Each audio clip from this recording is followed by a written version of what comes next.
നടന്ന ഇന്ത്യ പാകിസ്ഥാൻ ഈ വാറിനെ കുറിച്ച് അദ്ദേഹം ഡീറ്റെയിൽ ആയിട്ട് സംസാരിച്ചു.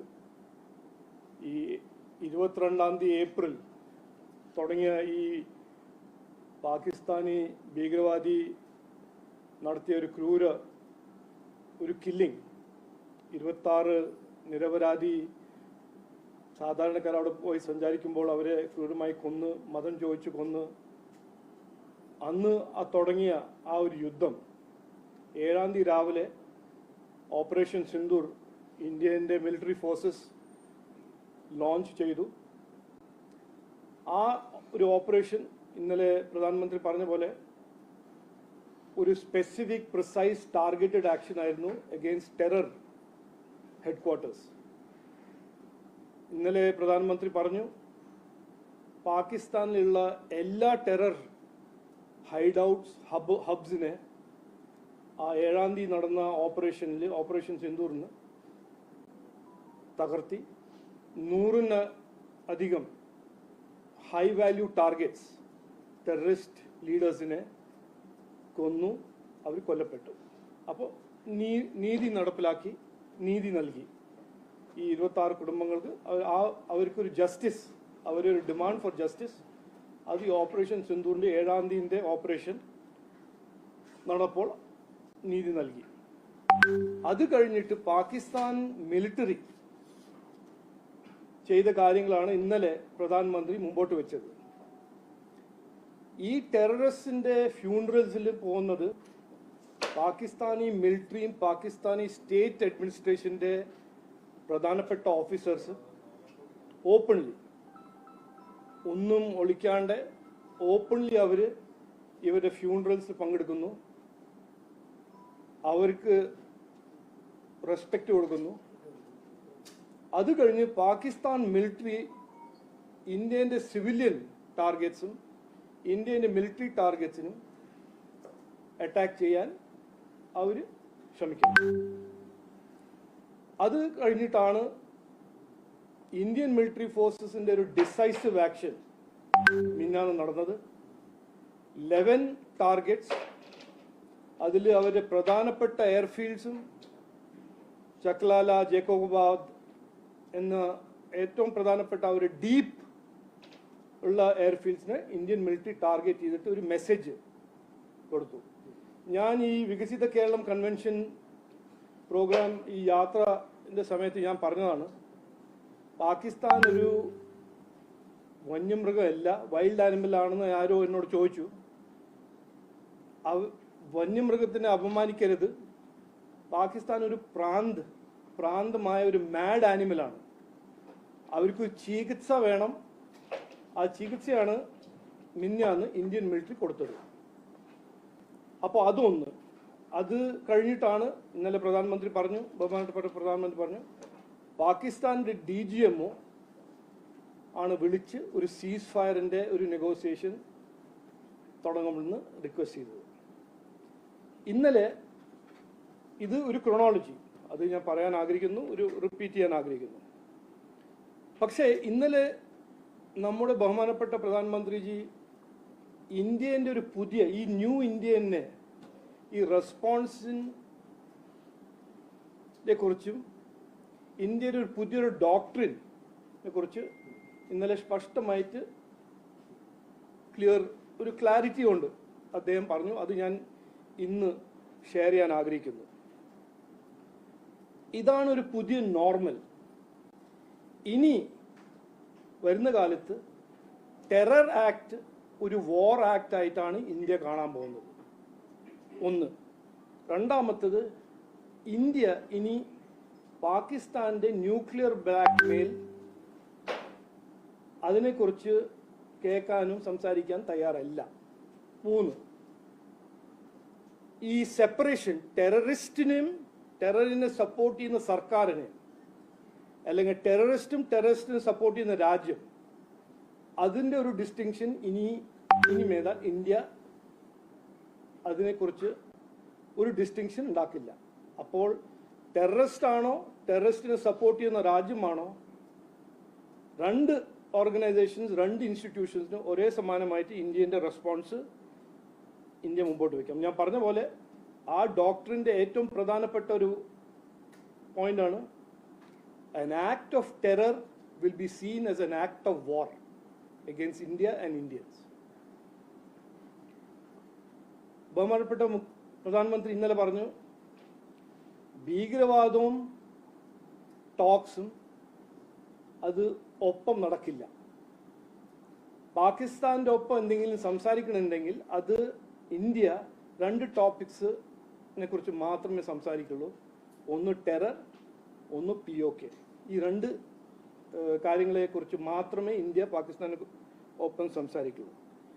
ഇന്നലെ പ്രധാനമന്ത്രി വേറൊരു കാര്യം പറഞ്ഞു, ചോരയും വള്ളവും ഒപ്പം നടക്കില്ല. അപ്പോൾ ഇൻഡസ് വാട്ടർ ട്രീറ്റി, അതിൻ്റെ ഒരു ഇംപ്ലിക്കേഷൻ, ഇൻഡസ് വാട്ടർ ട്രീറ്റിൻ്റെ കീഴിൽ വള്ളം വേണമെങ്കിൽ ഈ ടെറർ അത് സ്റ്റോപ്പ് ചെയ്യണം. ഞാനൊരു ടെക്നോളജിസ്റ്റാണ്, അതുകൊണ്ട് ഇന്ത്യൻ്റെ ഇന്നലെ ഈ കഴിഞ്ഞ 4 ദിവസം കാണിച്ച ഒരു കേപ്പബിലിറ്റി, അതിനെക്കുറിച്ച് ഞാൻ പറയാൻ ആഗ്രഹിക്കുന്നു. ഇന്ത്യൻ്റെ ഡിഫൻസ് കേപ്പബിലിറ്റീസ്, ഇന്ത്യൻ്റെ സെക്യൂരിറ്റി കേപ്പബിലിറ്റീസ് കഴിഞ്ഞ 10 കൊല്ലം ഒരു ക്വാണ്ടം ജമ്പ് നടന്നിട്ടുണ്ടെന്ന് ഇന്നലെ ഈ കഴിഞ്ഞ 3 ദിവസത്തിൻ്റെ ഒഫൻസീവും ഡിഫൻസീവ് കേപ്പബിലിറ്റീസും നമുക്ക് മനസ്സിലാക്കാൻ കഴിയുന്നു. ഇന്ത്യൻ്റെ ഡിഫൻസീവ് ഷീൽഡ്, ഒരു ഒറ്റ ഡ്രോൺ, ഒരു ഒറ്റ മിസൈൽ ഇന്ത്യൻ്റെ ഡിഫൻസീവ് ഷീൽഡിനെ പെനിട്രേറ്റ് ചെയ്യാൻ കഴിഞ്ഞില്ല. പാകിസ്ഥാൻ്റെ അടുത്ത് ചൈനീസ് ടെക്നോളജി ഉണ്ട്, ടർക്കിഷ് ടെക്നോളജി ഉണ്ട്. എന്നാലും ഇന്ത്യൻ്റെ ആ ഡിഫൻസീവ് ഷീൽഡ് മാട്രിക്സ് അതിനെ പെനിട്രേറ്റ് ചെയ്യാൻ പാകിസ്ഥാന് കഴിഞ്ഞില്ല.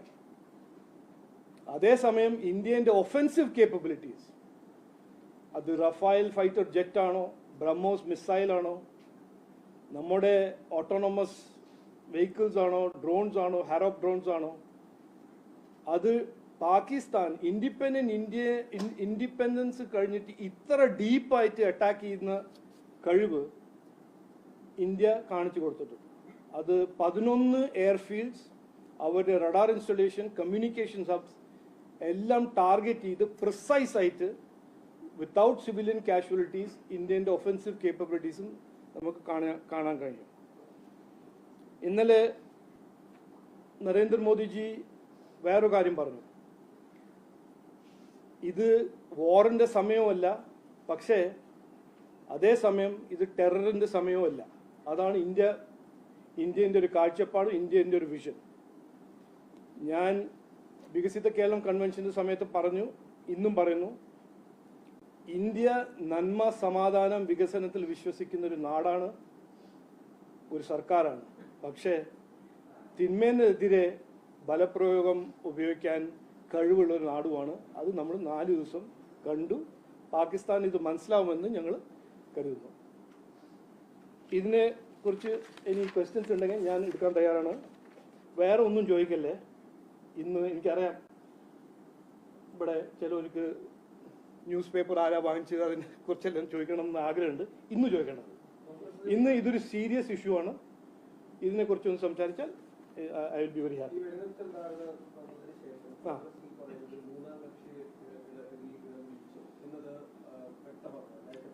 അല്ല, ഇന്നലെ നമ്മുടെ ബഹുമാനപ്പെട്ട പ്രധാനമന്ത്രി ക്ലിയർ ആയിട്ട് പറഞ്ഞല്ലോ ആരാണ് വിളിച്ചത്. DGMO പാകിസ്ഥാൻ ആണ് വിളിച്ചത്, DGMO ഇന്ത്യനെ.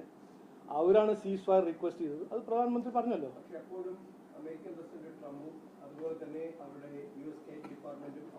അല്ല, അത് അങ്ങനെ ഒരു ക്വസ്റ്റ്യൻ ഉണ്ടെങ്കിൽ അത് ട്രംപിനോട് ചോദിക്കണം, അമേരിക്കൻ അഡ്മിനിസ്ട്രേഷനോട് ചോദിക്കണം.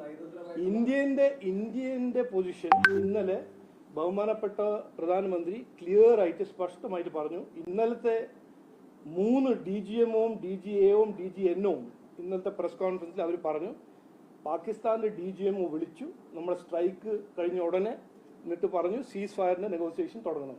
ഇന്ത്യയുമായി അടുത്ത ബന്ധമുള്ള രാജ്യം കൂടിയാണ് അമേരിക്ക. അപ്പോൾ സ്വാഭാവികമായും അമേരിക്ക ഇന്ത്യയുടെ നയതന്ത്രപരമായി അത് മനസ്സിലാക്കി നിൽക്കാതെ എന്തുകൊണ്ടാണ് ഈ അമേരിക്ക ഇത്തരത്തിൽ അത് ഞാൻ ഒരു സ്പെക്യുലേറ്റർ അല്ല. അപ്പോൾ അത് എന്തിനാണ് ചോദിക്കുക, എന്നോട് ചോദിച്ചിട്ട് കാര്യമില്ലല്ലോ.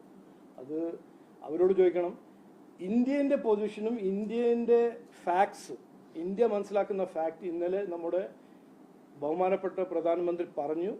3 director generals military operation, naval operation, air operation ഇന്നലെ പ്രസ് കോൺഫറൻസിൽ പറഞ്ഞു.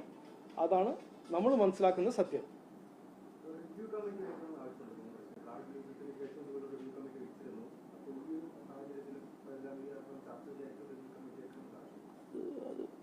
കോൺഗ്രസ് നടക്കട്ടെ, അവർ നടത്തോട്ടെ ഒരു റിവ്യൂ കമ്മിറ്റി. അവർക്കുണ്ടല്ലോ സമയം ചെയ്യാൻ, ചെയ്തോട്ടെ. അല്ല, ഞാനാരാണോ അത് പറയാൻ? ഞാനല്ലല്ലോ സർക്കാർ. അത് അവർ പാർലമെന്റിൽ പറയട്ടെ. അല്ല, ഒരു സാധനം ഇന്ന് ശരിക്കും പറയുകയാണെങ്കിൽ കുറച്ച് പോളിറ്റിക്സ് എല്ലാം വിട്ട് ഇത് നോക്കുകയാണെങ്കിൽ, ഞാൻ പൊളിറ്റീഷ്യനാണ്, കേരള BJPന്റെ സംസ്ഥാന പ്രസിഡന്റാണ്. പക്ഷേ ഇന്ന് ഈ കഴിഞ്ഞ 4 ദിവസത്തിൻ്റെ ഈ ഓപ്പറേഷൻ ഒരു ഡിസ്പാഷനായി നോക്കിയാൽ ഇന്ത്യൻ്റെ കഴിവും ഇന്ത്യൻ്റെ ഒഫൻസീവും ഡിഫെൻസീവ് കേപ്പബിലിറ്റീസ് ഇത്രമാത്രം മുമ്പോട്ട് പോയെന്ന് എനിക്കൊരു സെലിബ്രേറ്ററി മൂമെന്റ് ആണ്. അതെ, അതിൽ ആരാണ് റിവ്യൂ ചെയ്യേണ്ടത്, എന്ത് റിവ്യൂ ചെയ്യണം, അതാണെങ്കിൽ മെയിൻ ടോപ്പിക് ആണെങ്കിൽ അതൊക്കെ മെയിൻ ടോപ്പിക്. ഞാൻ കാണുന്നത് വേറെന്തോ, പാകിസ്ഥാനെ ഇങ്ങനെ അൺപ്രസിഡന്റഡ് ഡീപ്പായിട്ട് പെനിട്രേറ്റ് ചെയ്ത് അറ്റാക്ക് ചെയ്യുന്ന കഴിവ് ഇന്ത്യ കാണിച്ചു കൊടുത്തു. നമുക്ക് എല്ലാവർക്കും കാണാൻ കിട്ടി, അവർക്ക് മനസ്സിലായിട്ടുണ്ട്, ലോകത്തിൽ എല്ലാവർക്കും മനസ്സിലായിട്ടുണ്ട്. അവർ ചോദിക്കുന്നത് ന്യൂക്ലിയർ ആർസനലിനെ അറ്റാക്ക് ചെയ്തോ, അതാണ് അവർ ചോദിക്കുന്നത്. ഇവിടെ ചോദിക്കുന്നത് എന്താ ഒരു നെറേറ്റീവ്? റിവ്യൂ. എന്തിന്റെ റിവ്യൂ? ആര് റിവ്യൂ? ശരി, ചെയ്തോട്ടെ. പ്രയോറിറ്റീസ് ആദ്യം എന്താണ് പ്രയോറിറ്റീസ് ജനങ്ങൾക്ക് മനസ്സിലാക്കട്ടെ. പറയും.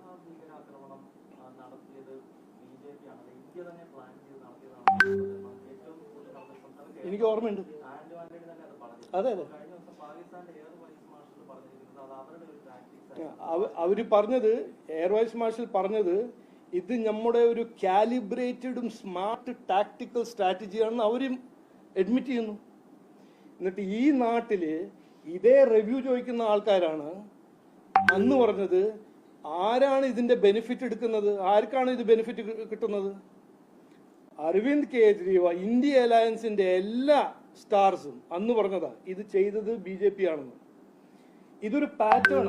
26/11 പാകിസ്ഥാനി ഭീകരവാദി വന്നപ്പോൾ ആരാണ് പറഞ്ഞത് RSSന്റെ അറ്റാക്ക് ആണെന്ന്? ഞാൻ പറഞ്ഞിട്ടില്ല, നിങ്ങൾ മറന്നോറിയില്ല. പുൽവാമ വരുമ്പോ പാകിസ്ഥാനി എയർ വൈസ് മാർഷൽ പറഞ്ഞു അത് ഞങ്ങൾ ചെയ്തു. ഇവിടുത്തെ രാഷ്ട്രീയക്കാർ പറഞ്ഞു അത് ആരാ ചെയ്തത്? അവർ അഡ്മിറ്റ് ചെയ്യുന്നു. ഇതാണ്. അപ്പോൾ ഇങ്ങനത്തെ ആൾക്കാരാണ് പറയുന്നത് നമുക്ക് പാർലമെന്റ് സെഷൻ വേണം, റിവ്യൂ വേണം. അത് ചോദിച്ചോട്ടെ.